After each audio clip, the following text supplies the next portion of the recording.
Whatever we do, we are not. That was the Finance Minister, Ken Ofori-Atta, during a town hall meeting recently, saying that we're not going to go for an IMF program, but the story sounds different today because of indications we are getting that government has started formal engagements with the IMF for support. We want to pull out a statement from the Ministry of Information to that effect, essentially saying that government has authorized, the president has authorized the finance minister to engage the IMF. Now it says, President of the Republic, Nana Addo Dankwa Akufo-Addo, has authorized Finance Minister Ken Ofori-Atta to commence formal engagements with the International Monetary Fund, inviting the fund to support an economic program put together by the government of Ghana. This follows a telephone conversation between the president and the IMF managing director, Ms. Kristalina Georgieva, conveying Ghana's decision to engage with the fund. At a meeting on June 30, Cabinet indicated its support for the decision. The engagement with the IMF will seek to provide balance of payment support as part of a broader effort to quicken Ghana's build back in the face of challenges induced by the COVID-19 pandemic and recently the Russia-Ukraine crisis. So that is information from the Ministry of Information to the effect that, the president has directed the finance minister to commence formal engagements with the IMF. Now, we just need to point out, this is not indication that we have started an IMF program. It just goes to say that we have started engagements with the IMF for a program. What does that mean? We'll be delving into that on the marketplace this afternoon. I'll have some experts to talk about this, but I want to get the view from Parliament, first of all, how the MPs are reacting to this news that is coming through to us. I believe that we can engage my colleague, Kweku Asante from Parliament. What's the talk over there, Kweku? So, Daryl, the news came in like a bomb in Parliament whilst Parliament was sitting. The Energy Minister was at the time on the floor answering questions. Then the statement from the Information Ministry started starting through. You could see the minority MPs going to each other, showing each other their phones, ostensibly showing them the statement. And so at the time, I just got out and then I caught up with Alhaji ABF Hussein, he's the Member of Parliament for Sagnariu constituency. And he stated that just like the pregnancy and how you can't hide it, bad economic management can be hidden, and that government bad economic management had finally caught up with them and they were running to the IMF for support. They said they were not in principle against IMF because in 2015, the then NDC administration led by John Mahama had gone to the IMF, and that they themselves had been urging government and looking at government's precarious state of the economy, that it was indeed the best solution to go to the IMF and seek support before the finances of the country deteriorated. I also caught up exclusively with ranking member on the finance committee, Dr. Kesela Tofosen, who spoke to me about how they thought this was refreshing coming in. And I must point out that about 18 months ago, Dr. Tofosen had spoken and urged government to go to the IMF. He had been consistent in that. I mean, recently when the finance minister appeared in the House to answer questions on COVID financing, he also reiterated that stance.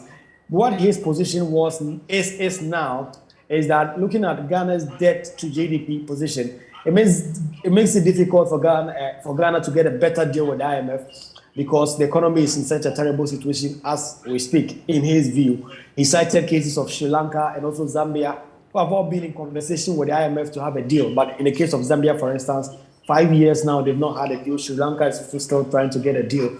He stated that the more precarious the situation of your economy is, the more difficult it is for the IMF to lend you support. And so he thought that Ghana was going to get a deal, but it was going to be much difficult.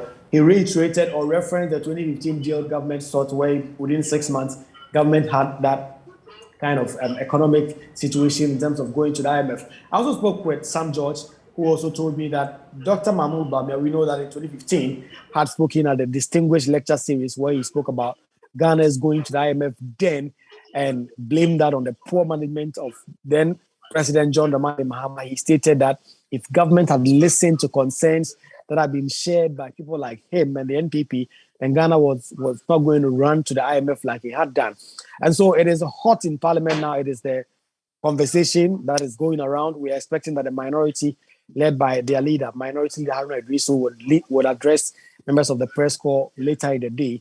But the minority clearly saying that they clearly told government that the only way they were going to save the economy is to go to the IMF. They've also referenced e-levy, and you've also played a video of the finance minister who was cutting that Ghana was not going to seek an IMF support, and that if Ghanaians supported the e-levy, it would have been the sort of measure that would protect Ghana from going to the IMF. We know that Ghana, this is the July, the 3rd month since e-levy started being implemented, but this is the new information we are getting that we are going to the IMF, and they say that clearly the government has not been candid with Ghanaians. They lied to them about going to the IMF and paying e-levy. So they are saying that government should probably just put the brakes on e-levy and hold on while they seek IMF support. So that is the talk of town here in Parliament. Daryl. All right. Any reaction from the MPP MPs, the party the president belongs to this announcement? Well, they have been saying that this was imminent. We've been speaking to the MP for Empires, who've been telling us that, listen, if you look at the situation the economy finds itself in, they blame it on COVID-19 and the shocks the economy received, and also the current war in Ukraine. They say that it was just inevitable that government was going to seek the support. But they are, unlike the minority side, not saying that this is because of the incompetence or whatever of the majority or the government, but it's simply because of the external shocks that government has had to seek the support. But the response from the minority is that Ghana is not the only country in the world. The sub-region, we have Cote d'Ivoire and the likes, who are still managing the economies far better than we have, although the situation in the world is just such a global phenomenon. Daryl. Thank you. We'll be looking forward to that press conference from the minority side of the House about this announcement. We appreciate your reporting this afternoon, Kwawu Asante, the parliamentary correspondent, on the reaction from Parliament to news that the government is engaging the IMF for a program. Well, let's speak to our panel this afternoon. I have with me Latte, who is a partner with Deloitte Ghana, also Daryl Kwawu, who is a senior finance lecturer with the University of Cape Coast, as well as Dr. Williams Prepra, associate professor with the Andrews University. I don't know if we have Dr. Prepra on. I want to begin with you, Dr. Prepra. With you telling us what this essentially means, that the government is engaging the IMF for a program. Thank you very much, Daryl. So this should have been done somewhere last year. When we realized that our debt to GDP was going up, and government also planned to do a lot of programs in terms of what they call Agenda 111. So we realized that our revenue generation was very low as a country, and we needed to make sure that we get at least some inflows to come in from somewhere.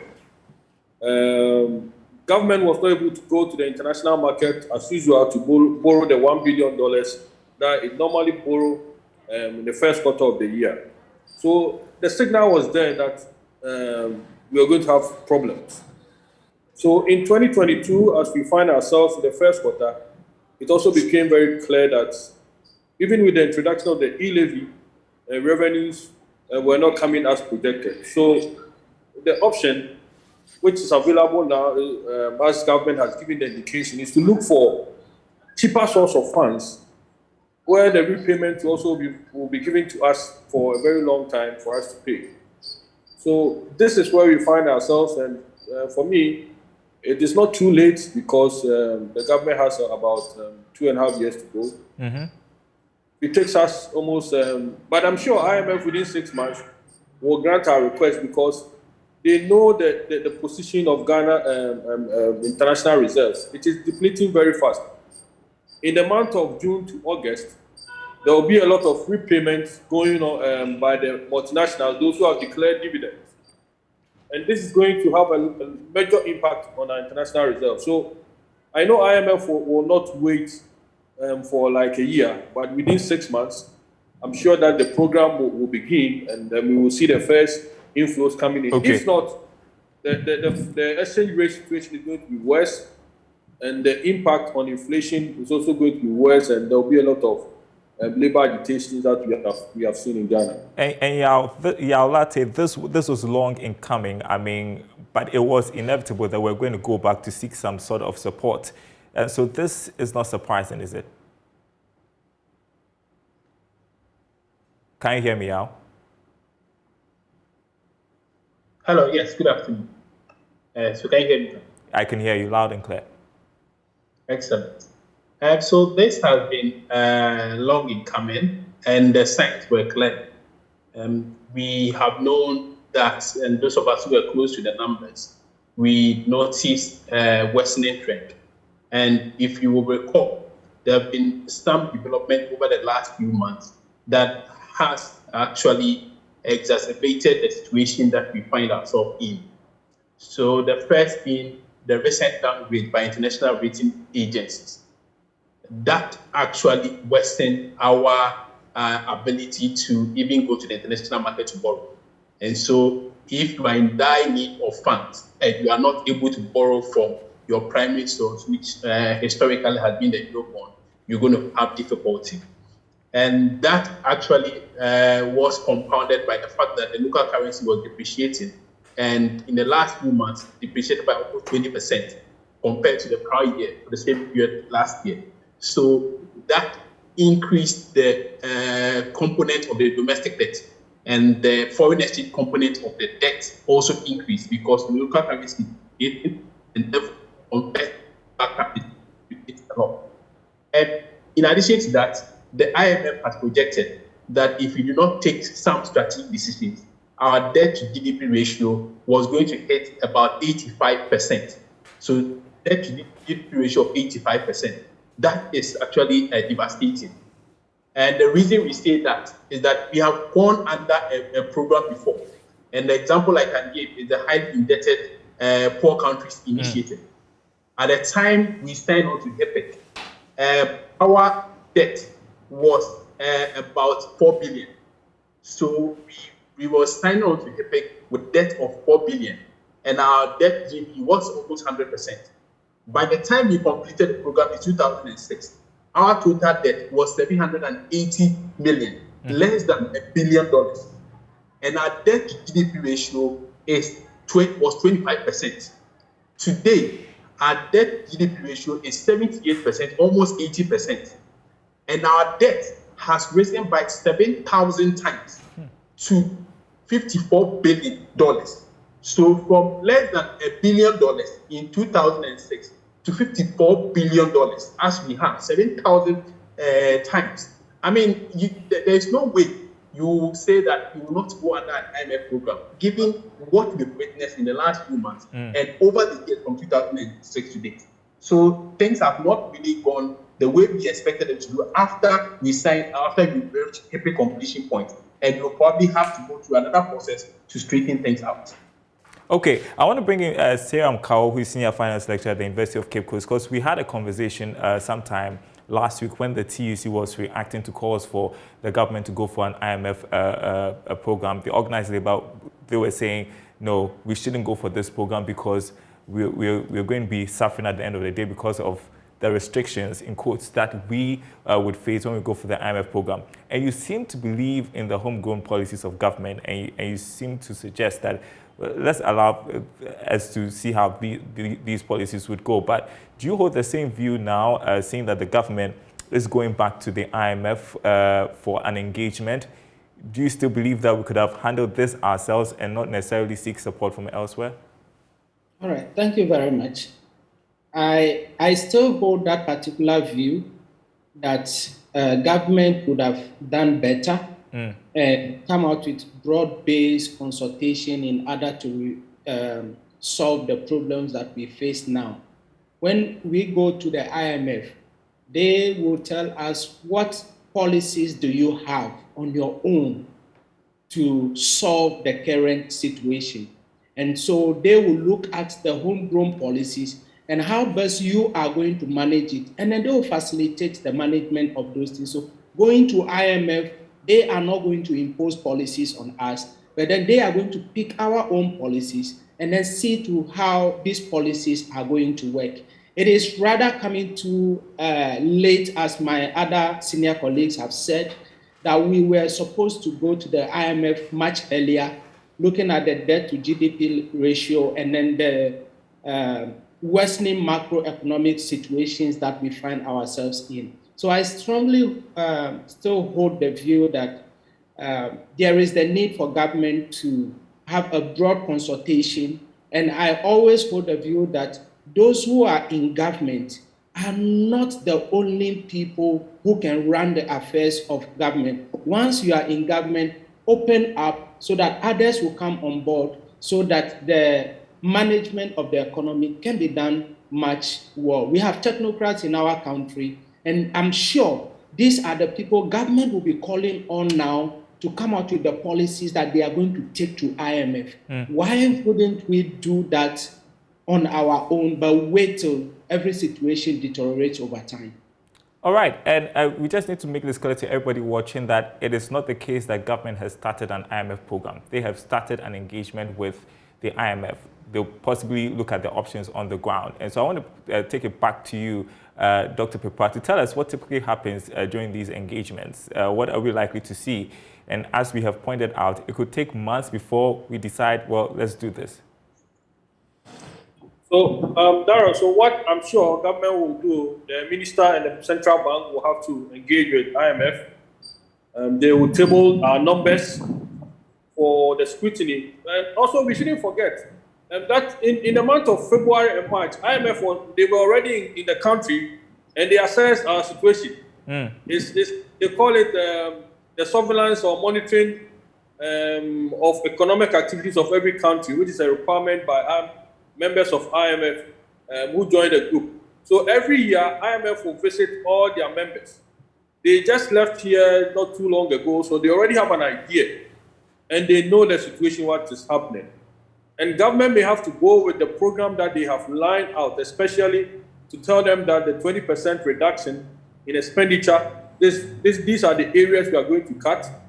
Also to talk about the revenue generation. For me, we have to maintain the e-levy because it will be the breaker for us to exit IMF should Ghanaians use the platforms to make a lot of payments or to bring in revenue. For now, because the e-levy law gives alternatives, every economic being like in Ghana is making sure that they don't pay that tax. So that is why the revenues are not coming. But I'm sure in the future, should government decide to reduce the e-levy rate from the 1.5 to let's say to the 1%, it will boost people to use the platform to make payment, and then the revenue will come in for government.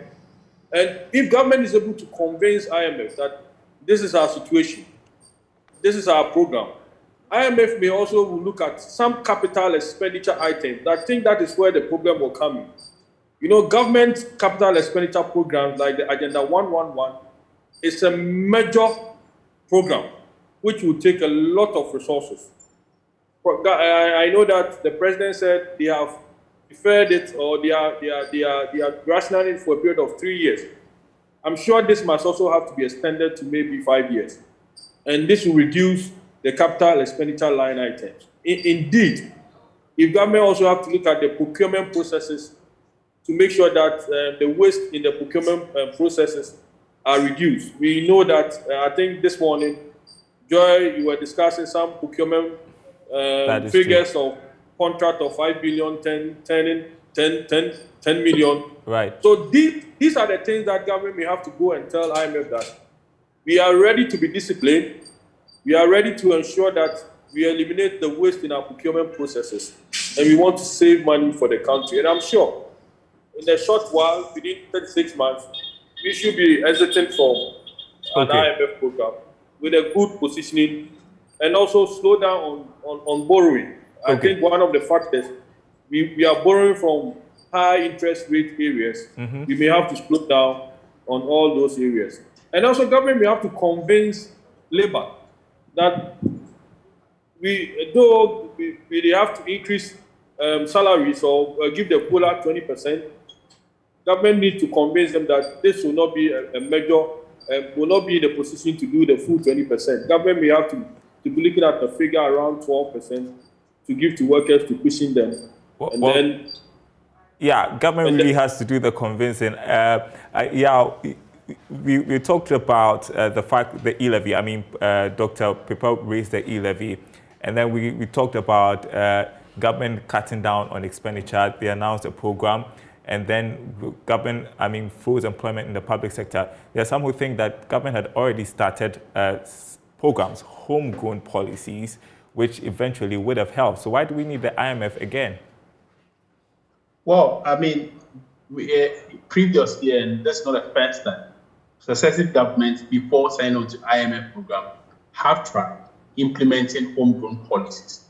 And it's not just Ghana. Zambia is actually going through the process. So Zambia has gotten a staff level approval. It's a three-pronged process. So you get an IMF staff level approval, you get the IMF executive approval, and you get IMF board approval. So they've gotten the staff approval. So it's a process. Now, the process is a two-way affair. So it's engaging. So you go with some policies, you go with some programs, and then the IMF or the fund looks at it, and they also make suggestions on it. So it's just a two-way affair. And so some of the things that we have tried to implement, yes, they would have been helpful, and they are helpful. But I think there are some other political decisions that will have to be taken. So if we are incurring some recurrent expenditure that the fund thinks that we should put on hold, they will probably put some conditionalities around that and ensure that those political decisions are taken. Because as politicians, we would want to continue with our social interventionist program. We want to continue with our flagship programs.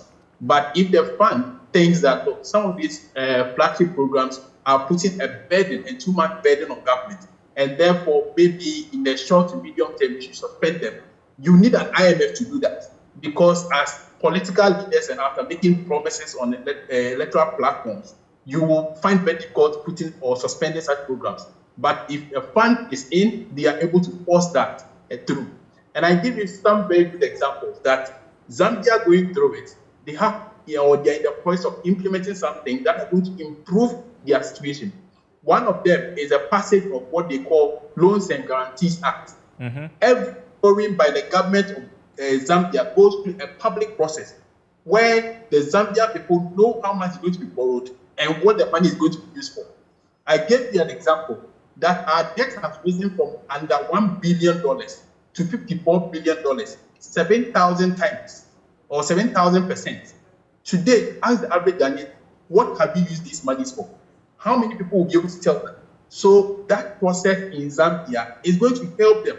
Secondly, they are going to pass a procurement law that is going to ensure that there's a strict procurement rule. So instances where we are sole sourcing contracts to people who have not even undertaken similar contracts before, it's a thing of the past. When you bring an IMF inside, or you bring IMF program, or you sign on to an IMF program. So some of these wastage in the system that we've seen that previously, those increases are public expenditure, and those have been increased our public expenditure. But we do not have some level of accountability around them. When you have an external person or external party in, the person will ensure that there is transparency in the process of procurement, there is accountability in the use of public funds, and someone is ensuring that same targets that you set for yourself, you are going to meet them.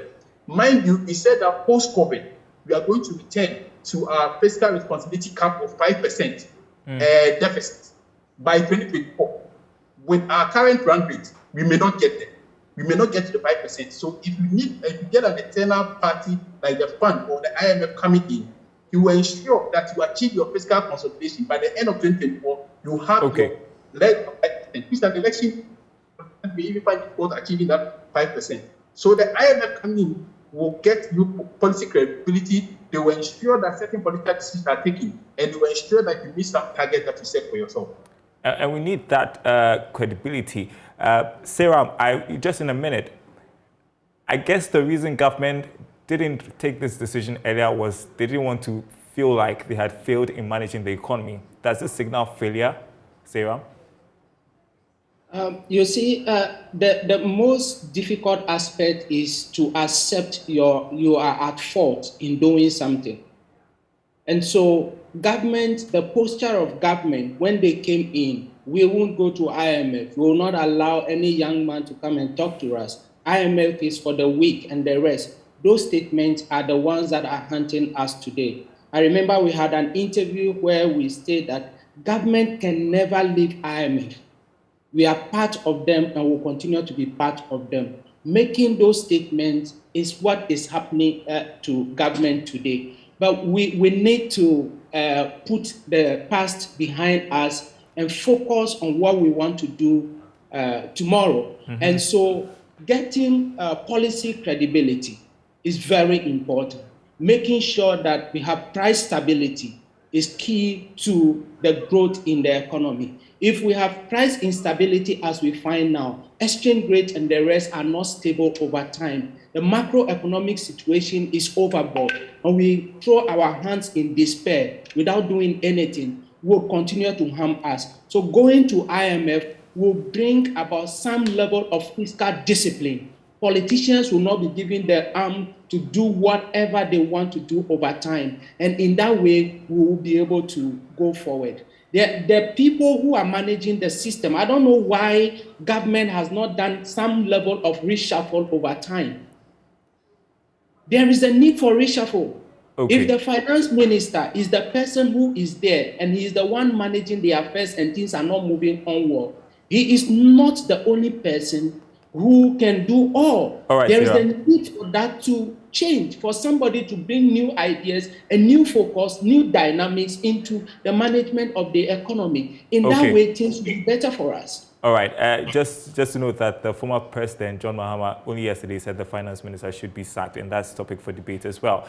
And I want to thank you all for joining the marketplace as we continue to digest this news that government has started formal engagements with the president has directed that the finance minister starts formal engagements with the IMF for a program. We expect the minority in parliament to address this. We'll bring that to you as and when it happens. My name is Daryl Kwawu. Thank you, Daryl Kwawu, Senior Finance Lecturer with the University of Cape Coast, Yaolate Partner, Deloitte Ghana. Also, Dr. William Supra, Associate Professor with the Andrews University, for your thoughts this afternoon.